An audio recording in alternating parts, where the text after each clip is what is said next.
Hello guys, and welcome back to my channel. Ow, there is a feather popping out of this cushion, sticking in my butt. It's a white feather, so it's a good sign. It needs to be about the universe. Okay, let's do that one. Let's talk about signs and synchronicities and spirituality in the universe. I don't know what I'm gonna name this video yet, so we'll just go with it. Look at that, feathers. I'm going to really dive into something pretty intense here. And I think a lot of people are on my level with this, but this is a big part of the reason why I shifted timelines. My life has shifted. And I owe it to the universe. I owe it to God. I owe it to source, whatever you want to call it. I feel like there's a little bit of a stigma around the word God because of how much the Christian church has used it as a weapon. So I actually did start to shoot that video last night, but I feel like I need to do it in two parts because it is a very dense topic, a very controversial topic. But let me just say this. I am a believer in God, a follower of Christ, but I am in no way, shape, or form a Christian. I will never identify as a Christian because, as Jesus said, he said, follow me. He didn't say worship me. So if you're a Christian, food for thought. Let's make another video about that another time.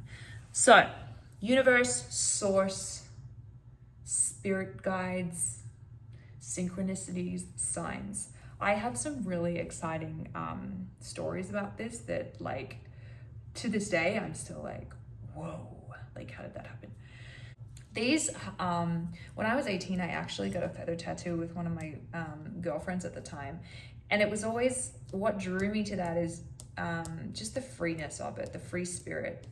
Because I'd always thought differently when it came to things like the church and God. Like I remember sitting in church as a 6-year-old girl. I was baptized Catholic and went to a Catholic school, everything. And I would be sitting in there as a 6-year-old girl and I'd be like, you guys are doing this wrong. Like, why do I need to do this? This doesn't feel right. This cross thing felt so wrong to me, like within my soul. But you're a kid, you're kind of just doing what you're told to do. And I was one of those people that was I was always very compliant as a child. I was very compliant, even though I had this inner soul that was ready to be non-compliant, which ended up getting me in a lot of trouble as I grew older. I don't know, a lot of us are like that, but I've always been one of those people that questions everything. I love questioning things because if you're just taking information as you're being told it, then are you really thinking for yourself? Like, are you really? Like, if you just say it's that, and it's like, okay, sure. Then maybe you're just a non-player character. Boom. Oh, I went there. We are all drops in the ocean and God is the ocean. So if you think about it like that, we are literally divinity in human form. This is a firm belief of mine. Our souls came here to expand and grow, and there are so many people, so many videos, so much information about this stuff. If this kind of intrigues you, please dive deeper into it. I will leave some videos below of videos or people that inspire me in this world. So about 4 years ago, when I was in my 30s, I was pregnant with my daughter. I, up until then, I had kind of lived a very, woe is me, I am the victim of my life. And I'm gonna admit that because that's truth. I was very victim mentality. I was stuck in the woe is me stage of healing, which means I was never going to heal. I was in a cycle. Christopher and I were constantly breaking up, getting back together, putting each other through tests and hurting each other a lot. And I just didn't understand it because I knew that my time would come. When I finally clicked and remembered my time would come. So let's reverse a little bit back even more. I remember going to my aunt's wedding. I was a bridesmaid / flower girl with my sister. I was about 10. And we're standing in the church for rehearsal in front of a couple of hundred people. And I was standing at the front and the priest literally humiliates me in front of the entire church. Like, it's stuck with me to this day, and goes, my child, your time will come. And everyone starts laughing and I'm like, whoa.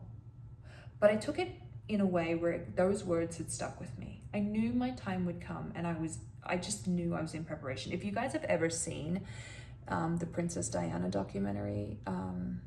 I feel a really big connection to her, not in some sort of sense, but just the idea that she had always known that something was gonna come.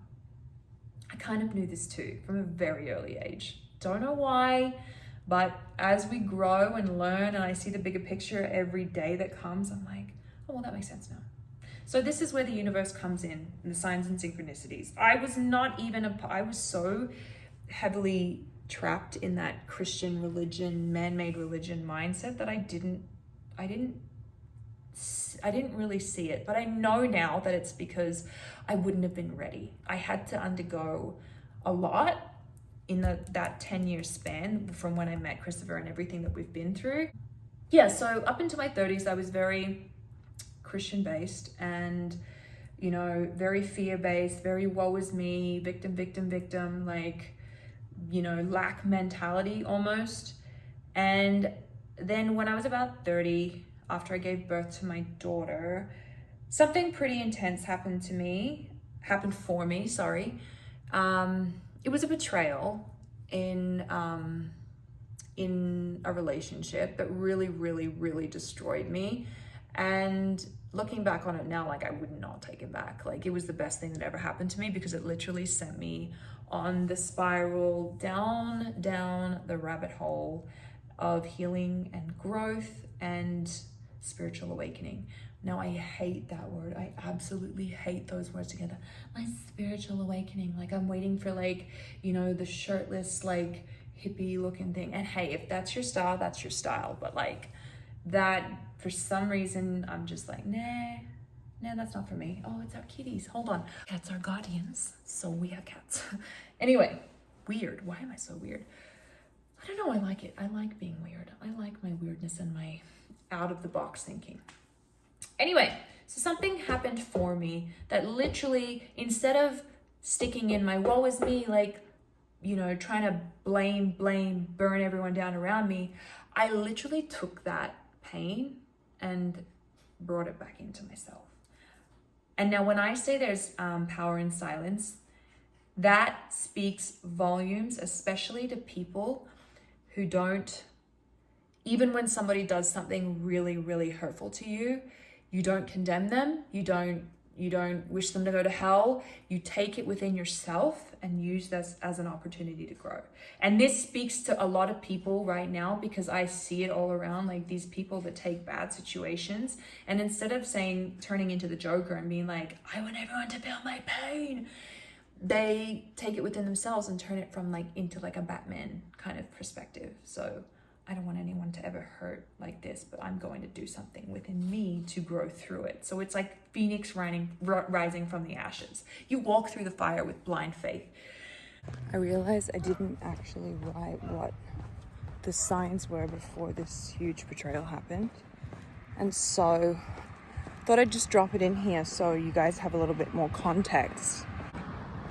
Before I got given the information by the universe, I say that very loudly, I kept seeing snakes, like not in my dreams, not anything else, like literally in my reality. Like I would be on my walk and I would see snakes. Yes, I live in the desert, but the chances that you're going to see snakes like that are very slim, especially in the months that I was seeing them.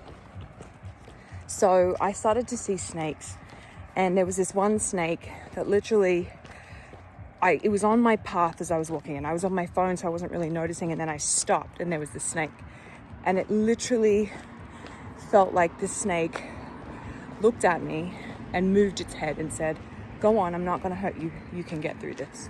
And I was like, that's so weird. It was so strange.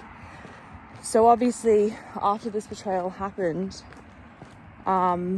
and it took about 6 months for me to get through it, I was walking one day and literally saw a big, giant, dead snake. Someone had smacked in the head with a rock. And I was like, holy crap. So of course I dove into what that meant for me. And snakes are a sign of big changes ahead. But when you see a dead snake represents overcoming and resilience and, you know, a power up, a level up. So that was pretty unique too. And I'm going to keep thinking of little signs, so this video is going to be so chopped up. Anyway, that was a big one. So I took this and I literally spent the next 3.5 years diving deep down into books. I probably read over 200 books about the universe, spiritual healing, expanding the mind. Like if you're into this, you know Dr. Joe Dispenza. Literally the first book that started this, it was Joseph something. I don't know why I'm drawing a blank here. I've read this book 4 times and I'm drawing a blank about it, but it literally was one of the biggest kickstarters of this entire thing. It took me from this very closed off mindset and like skyrocketed me down to a whole new understanding. And like when I tell you about betrayal, like I'm talking about betrayal where you could have easily ruined people's lives, but you found a way to stand firm in your power and your strength. And this is where it talks about perfect love casts out all fear. And that is one of my favorite verses. So when you think about that phrase, perfect love casts out all fear. When you have blind faith, so love, you just know, there is no room left for fear, doubt. So you either operate from love or fear. That's literally how the universe works. High frequency, low frequency. It's one or the other, or the in-between, the distortion in between. I decided to take this hurt and alchemize it. And I went into a deep inner healing. And I really went into it. Like it was so powerful and moving, like, and this is where the universe and the synchronicities and all of these wild, like, things started happening, like shit that you would be like, no, like that's movie shit. As my spiritual journey started, I was contacted by 2 very prominent, well sought after, highly exclusive, hard to get in with spiritual healers. Literally not 1, but 2. 2 spiritual healers literally offered me their services to help me somehow get through whatever is coming. And I was not public. Nobody knew what was happening behind the scenes for me. And I was literally contacted by these spiritual healers. This is crazy. This is the craziest part of the universe. I don't know how they've literally worked with real celebrities. Like you cannot get one-on-ones with these healers. You have to wait for their, you know, their healing sessions in Arizona or wherever they are, Dubai, whatever. Guys, not 1, but 2. And they contacted me and offered me a free healing, free of charge, for no other reason than to help whatever is at play here. And I don't say that lightly. You have to really see the bigger picture. Like it's wild. So I was contacted by these 2 healers. I went through both of these healings and I didn't understand why this was happening. And this happened in that span of 3.5 years during my healing. Now, I see coming out of it, according to my cards of destiny, I knew this time. If you don't know cards of destiny, look into it. Change your life forever. It's literally astrology, but more in depth. It's the GPS of your life. Like it literally pinpointed when Johnny would get sick. It's wild. Anyway, whatever. If you're not into that, write it off. I don't care. But with that said, once I hit 34, I stopped having to read books. I've literally gone through a shift. This has all happened within the last month. I've literally just turned 34. And I'm telling you, I know now my purpose. I really have found purpose, and that has literally shifted me into this new timeline. And I have a big purpose to help grow and expand and be a part of this wave, you know, that's here right now, this new earth. And that's probably a big part of the reason why I chose to homeschool my kids, that even the fact that we homeschooled our kids, like, and how it happened, it was like the universe saying, the universe is going to keep presenting you with opportunities. And if you stop resisting it, surrender to it.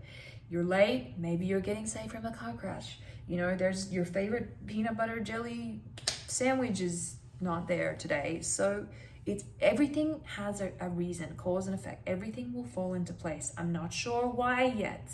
And still to this day, there are things in synchronicities that haven't really matched up for me yet, but I'm like, I'm not forcing it. I'm not worrying about it. It will make sense eventually, because it always does. It always does. So one of the first things, we talk about feathers, and feathers have always been very, prolific or profound for me. Like, I don't know what the connection with feathers is, but I knew that I would get signs in feathers. I don't actually remember how it came to me. I would just see feathers and I'm like, oh, I wonder what the universe is trying to tell me. And when you open up your mind to these little messages from God, you can really, really feel yourself surrender to it. Like, you feel a lot more peace at knowing it's like clarity. It's like being given clarity. When you get these little hints from the universe, because the universe is speaking to you. God is speaking to you. We are all divinely connected. It's like when you think of that person and they text you, or you want to do that thing and eventually it just works out for you. Like,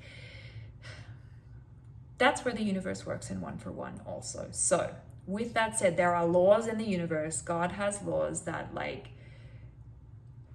you can't change.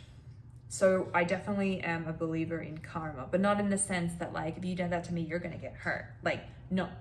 Karma works for you. It works for you and what you put out there. So whatever you put out there, you will get back, whether good or bad. I firmly believe that the universe works in one for one. Like, God speaks in the language of heart center. It's a feeling, it's a frequency. Everything is frequency and energy.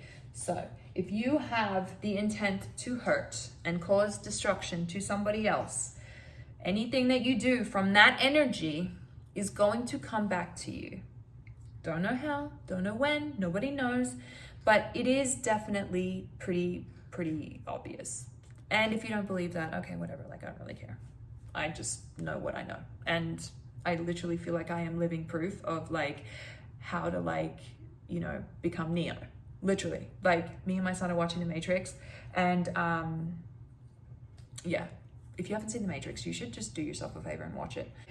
You can literally bend realities and jump timelines. Whoa, that sounds weird. Anyway, so the first thing that happened, feathers were speaking to me. Numbers were speaking to me. Synchronicities and numbers. Obviously, most people, 1111, make a wish. Like, yeah, okay, yeah, it starts there. But then when we start to get into the deeper parts, where you start finding numbers that kind of just pop up at the right time, at the right place, and it's like, whoa, was that a coincidence? Because I'm not a coincidence believer. I'm a fate believer. Like, I just believe in destiny. I'm a firm believer in destiny. And honestly, I'm gonna say one thing. I've never been wrong. I have never been wrong. Like, my gut will tell me things. My intuition is so wild. Like, and let me just tell you, the women in my family, we are Filipino women. And if you're a Filipino woman, girl, we are so connected to, like, we are literally, I believe, like, if you think about it, all of the nurses in, like, hospice or whatever are mostly Filipino. It is because I feel like Filipinos and Filipino ancestors, we are like the guardians to the gateway. Like, if you're ever on your deathbed or if you're in hospital, it's going to be a Filipino nurse that is going to be nurturing you to your death and sending you off to the next realm. So I definitely feel like, oh, I got goosebumps. Filipinos have a very earthly, like, beautiful, nurturing spirit about them. A very fierce spirit too. Like, Filipino women, we know what we want. But we're like guardians. We're like the way makers to show people the way, to help them through things. Like, I definitely firmly believe that. So my mother literally would have dreams and tell me, like, my future. And I'm not even saying, like, the self-fulfilling prophecy. Like, she wouldn't tell me until after and be like, oh, I dreamt this. This is what happens. Like, when Johnny got sick, she even was like, she's like, I knew you were gonna have a boy. And then she would have it, she's like, I had a dream about a green building. And we were like, what's the green building? Do you know what? The hospital. Like, in Brisbane, the hospital Johnny was treated at the time, it was it's just the Brisbane Children's Hospital. I don't remember what it was called now. It's so long ago. This hospital in Brisbane, and if you're in Brisbane, Australia, you know what I'm talking about. The entire hospital is literally green. Like, it's like the architecture is so unique that it's green.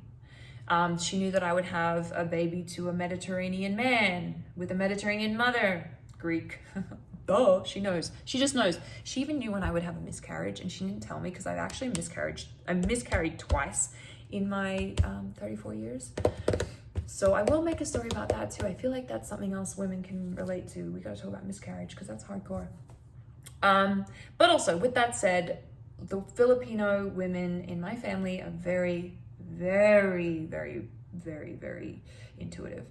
So, and I think a lot of, like a lot of cultures are intuitive, but for me, in my experience, I'm Filipino and I feel a lot of intuitive things there. So I'd always had ideas about things and I've never been wrong. Never. It's weird. It's kind of creepy. It's kind of annoying, actually. But I know I'm heavily protected, and that's what's beautiful to me. So now that God's ready to use me, now that my time has come, I'd spent this time learning, growing, expanding, asking questions, and trying to find answers. And with that said, once you think you know something, you immediately need to unlearn it, because that's the whole point. Like, you cannot pour into a full cup. We have to let it all go and relearn something else. Like, that's what life's about. Like, getting the opportunity to grow and expand here on earth. Like, I wonder what's gonna happen to me today, or happen for me today, and what lesson I'm gonna get to grow through. Literally almost blew somebody's head off today, but I learned. I grew through it, took a breath, figured out what it was that actually triggered me. Like, that's the magic in life. And now that I see it like that, it's actually a beautiful thing. The universe would send me feathers, synchronicities, numbers, and for some reason the numbers 747 and 808 popped up for me. So in my early 30s, this number has been very prevalent for me, and it actually, I looked at it in the Bible. So if you go to Luke chapter 7 verse 47 or whatever it is, however you read that, okay, forgive me, sorry, I'm not very technical here. Therefore I tell you, her sins which are many are forgiven, for she loved much. For those who forgive little, love little. So when you dissect that, sins are forgiven because she loved so much. She forgave so much. Like, and I definitely relate to that, because when I was going through this growth, it wasn't that I forgave what had happened, but I forgave it because that's what love is. It's forgiveness. It's no matter what. It is no matter what. If you cut my arms off and shoot me, it is a no matter what. And that's unconditional love. And that's the beauty, because when you find that within yourself to forgive, like, that is so powerful. That is more powerful than yapping and someone's career getting ruined. Like, there is so much more power in silence and forgiveness. Like, no one can take that away from you then. Nobody gets to take that away from you. I did that without your help.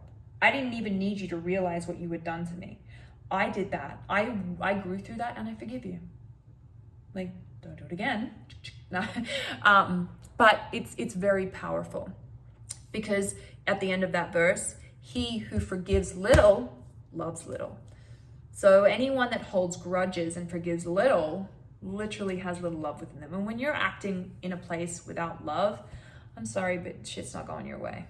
Like, I don't care what you say. I don't care how successful you pretend you are. You're lying. You're literally eating your soul alive.